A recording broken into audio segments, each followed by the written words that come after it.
के फौजियों को मारना शुरू किया। सिर्फ अपने चाकू और तीर कमान के सहारे वो चुपचाप दुश्मनों का खात्मा कर रहा था। वो दुश्मनों को अपने जाल में फंसाता और फिर वहां आग लगाकर फौजियों की पूरी टुकड़ी ही खत्म कर देता। आखिरकार उसने वो आदमी भी ढूंढ निकाला जिसने कोबा की जान ली थी। रैम्बो ने अपने एक ही तीर से उस आदमी के चीथड़े उड़ा दिए। उसी पल आसमान में एक हेलीकॉप्टर आया जिसमें यूस मौजूद था। उसने रैम्बो पर एक बॉम्ब से हमला किया, मगर वो नदी में कूदकर बच निकला। फिर सोवियत फौजियों ने हेलीकॉप्टर नीचे लिया ताकि वो पानी में गोलियां चलाकर रैम्बो का खात्मा कर सके, मगर रैम्बो अचानक पानी से बाहर निकला और हेलीकॉप्टर में घुस गया। फिर कॉकपिट में रैम्बो और यूस के बीच जबरदस्त हाथापाई शुरू हो गई। हेलीकॉप्टर अपना संतुलन खो चुका था और इधर यूस रैम्बो का गला दबा रहा था, मगर अचानक रैम्बो ने उसे पटक कर हेलीकॉप्टर से नीचे फेंक दिया। अब उसने खुद हेलीकॉप्टर की कमान संभाली और सीधा अमेरिकन कैदियों के कैंप तक पहुंचा। वहां उसने वियतनामी फौज की झोपड़ियों और हथियारों पर बम फेंक कर सब कुछ तहस नहस कर दिया। आखिरकार जब वो जमीन पर उतरा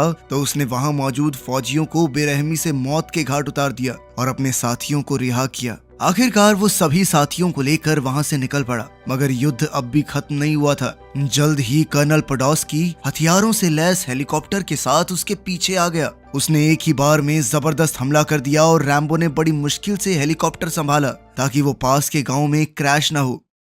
खैर, हमले की वजह से अब उसका हेलीकॉप्टर ज्यादा दूर तक नहीं जा सकता था और उसने पास ही के एक तालाब में लैंडिंग की। पोडोस्की ने धीरे धीरे करीब आकर देखा कि रैम्बो हेलीकॉप्टर में बेहोश पड़ा था। आखिरकार पोडोस्की उसका काम तमाम करने को तैयार हो गया, मगर ऐन वक्त पर रैम्बो ने उठकर उस पर रॉकेट लॉन्चर से हमला कर दिया। ऐसा करते ही पोडोस्की का हेलीकॉप्टर आग का गोला बनकर टुकड़े टुकड़े हो गया। अब रैम्बो ने अपने हेलीकॉप्टर को वापस बेस की ओर घुमाया और रेडियो पर अमेरिकी फौज से मदद मांगी। जैसे ही मर्डॉक ने कमांड सेंटर में उसकी आवाज सुनी तो वो